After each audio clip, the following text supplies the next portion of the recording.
Today is the Henry's Farms annual potluck, and the weather is perfect except for the chance that there is rain. It was 100% chance, but now it's around 80% chance. So the clouds are still out. The temperature's awesome right now. It's like 75 degrees, a little breezy. We've got a tent set up down there. We've got a bonfire right over here, as well as a little trailer area for some food. One of the biggest activities of the potluck is the vegetable quiz. So Henry has these posts set up the entire farm, and on top of the post is a number. So you walk by, you'll see the plant, and you'll write down on a piece of paper what plant that is as your vegetable quiz. The winner of the vegetable quiz gets a 50 strand bulb of garlic. It's like from my eye level down to the ground. It's a massive strand of garlic. It's beautiful. Other activities includes a corn maze. Now, because this year was kind of dry, the corn isn't as tall, so this is for children 5 years and younger. Last year's corn was around this tall here, so that was for everybody. But let's go check it out.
Alright, it's about 30 minutes before guest arrival.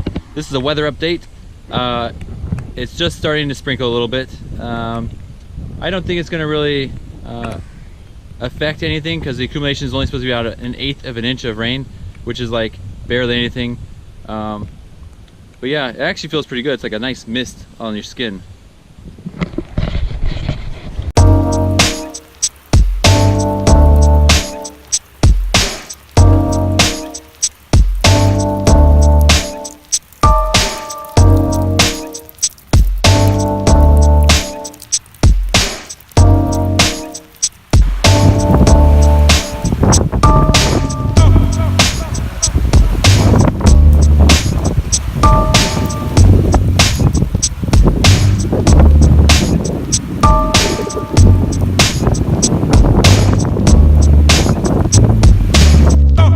Okay, so this is not an 1/8 inch of rain. It's actually starting to come down a lot harder than it was a few minutes ago. And now I'm not really enjoying it as much as I talked about when I said it was nice on my face. Now my jeans are soaked, my jacket is soaked. I'm just gonna have a great party though. Great party.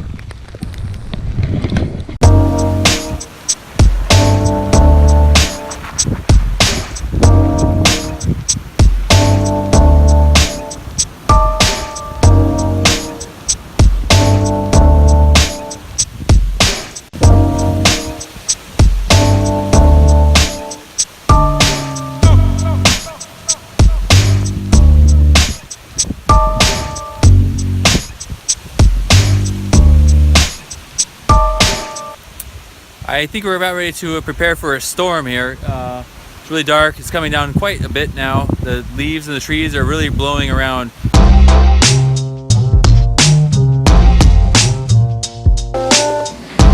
All right, change of plans. Now we're going to be sitting up right here in the shed.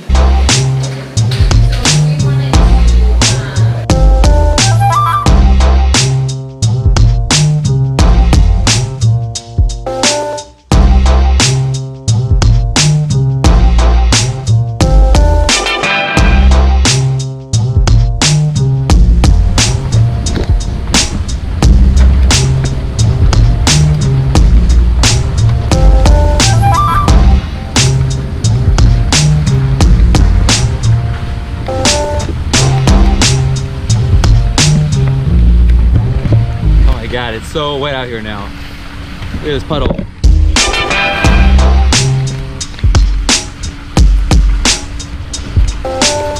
It's currently about 3 o'clock and nobody has showed up yet. We're still setting up at the shed and we're heading over right now to get the cider press because we're gonna do some fresh apple cider.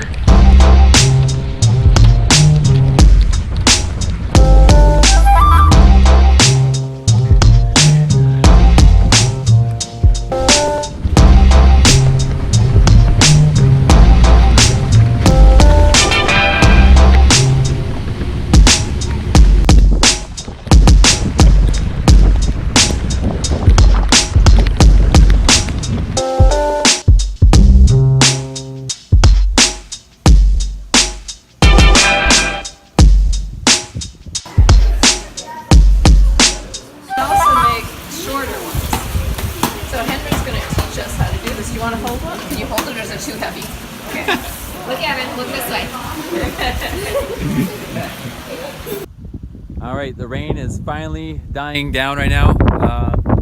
Really cool cloud formation out here. Henry's heading down right now to do a farm tour, and we're going down right now. Let's go check it out. So whether you're planning like any sort of outdoor event that requires months in advance of planning and getting RSVPs, the weather is a tough thing to gauge because it actually dictates how many people are actually going to come to the party. So not a lot of people showed up today to the event, but Henry's farm is one of the coolest places to go to for a farm party. We have a lot of events, a lot of activities. The potluck itself is very enjoyable, meeting people and actually tasting food that they've made. Henry's got the tour going on right now. It's right back there. August 1st, and we planted every single week, and it didn't rain, so every single week we would go in and we would water basically just what we had just planted, just to get those seeds to germinate. And then we would like maybe water the next door if the same.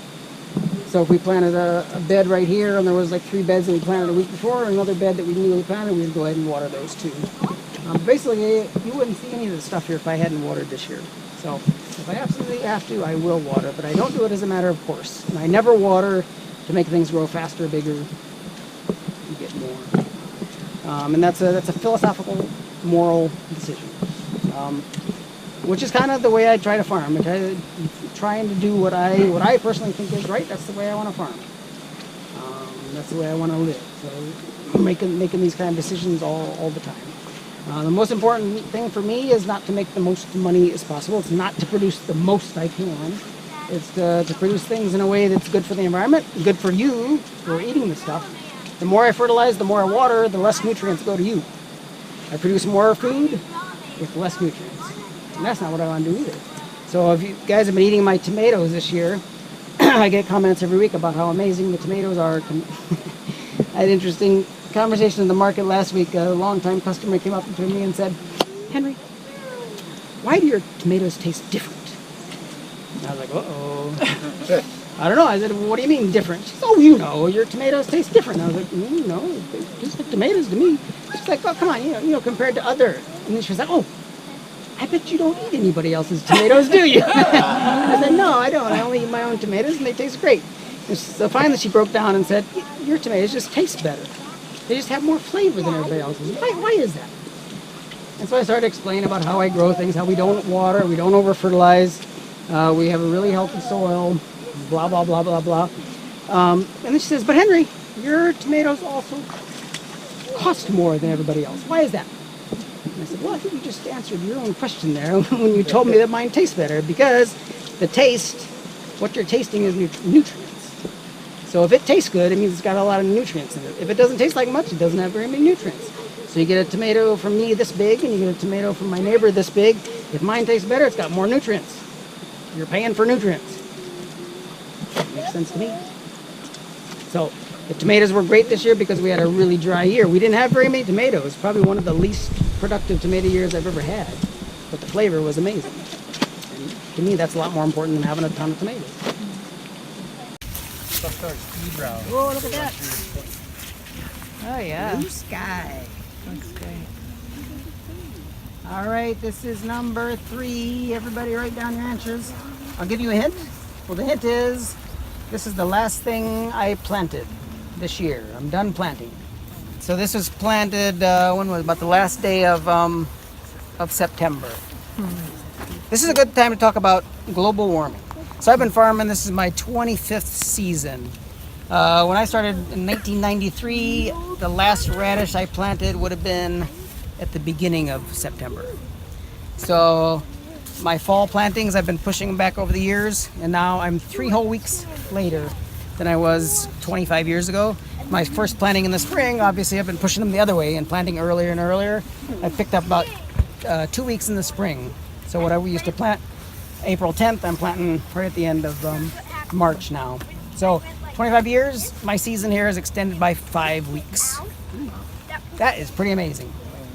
That's like going from here all the way down at least to Carbondale. That's what's that, like 200 miles, over 200 miles? So it's like we've all slid down 200 miles in 25 years. That's pretty amazing. And it gets faster and faster. Every year it's faster than it was. It's the curve is going up really fast. So getting different like animals and things come up north? No, well, I've heard about like birds. There's a lot of talk about different bird species coming in. Yeah. Animals are, most like mammals are pretty mobile. So but birds are very tightly related to the seed crops when the plants seed if they're seed eaters, or what bugs are around if they're bug eaters. They're much more closely related to climate because insects and plants are more related to climate. So yeah, there's been a lot of talk about bird species changing. So I don't care what your political background is, but if you don't think the climate is changing, believe me, I'm out here every single day. It's hard to argue with a season that's 5 weeks long.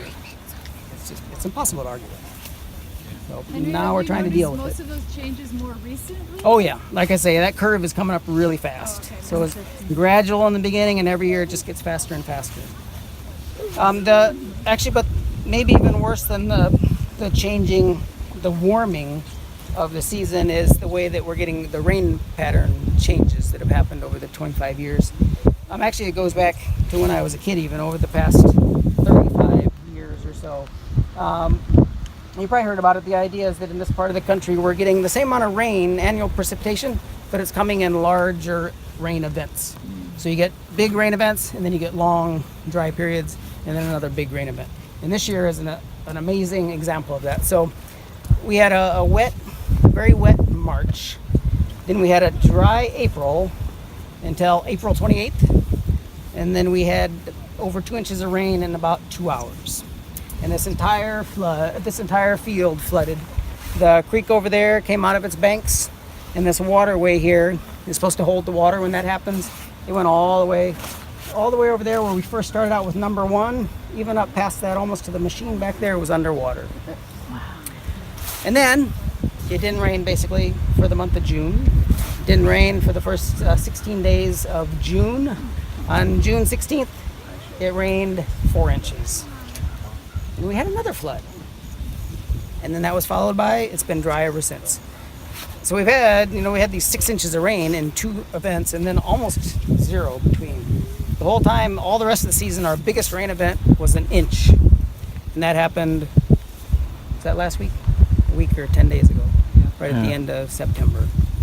And it was dry ever since. And this is finally another bigger rain event. But still, this year we count a big rain event, anything over a 1/4 inch, and we're like, oh my God, we can call that rain. Well, back in August when it's really hot, you can't even call a 1/4 inch rain. It doesn't really make a difference when the days are, as long as they are in July and August. You get a 1/4 inch and it's gone by the afternoon.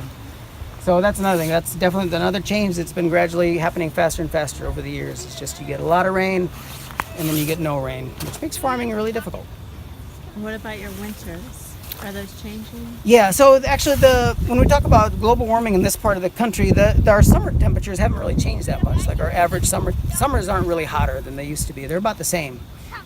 I really like this because this is what I felt, and then I read a study and it's actually true. Our summers are about the same, but our winters are much warmer. So that lengthening of the season is coming from our milder winters. We're just in that. There's a little pocket of the country right here in the Midwest extending to the southeast that that's what the trend they're expecting is happen and expect to continue. Or if you go farther southeast, then you get to where they're really getting a lot hotter summers as well. But here we're getting warmer winters, Less snow. less snow. Is it affecting germination? Because some things need cold to germinate, or is it affecting killing off the pests and stuff? It's definitely affecting killing off the pest. With none of the vegetable crops are really sensitive to freeze temperatures. A lot of the flowers and herbs are, but none of the vegetables, at least none of the ones I grow. But yes, we're seeing a lot more overwintering of pests, a lot more overwintering of disease spores. So yeah, it just makes it harder and harder, the warmer winters.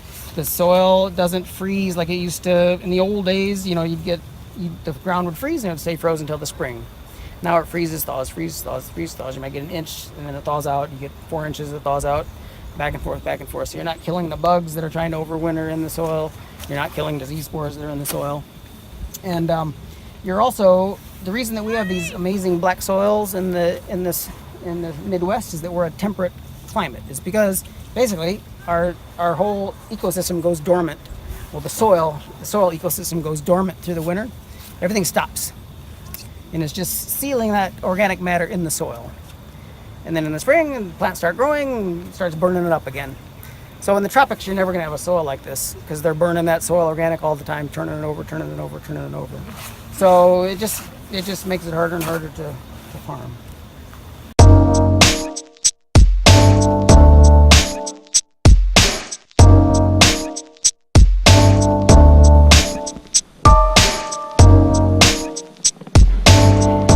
It's turning out to be an awesome day today. The temperature is getting back up to 75 degrees right now. It's feeling really good outside. The rain has stopped, the clouds are gone. It's gonna turn out to be a great party.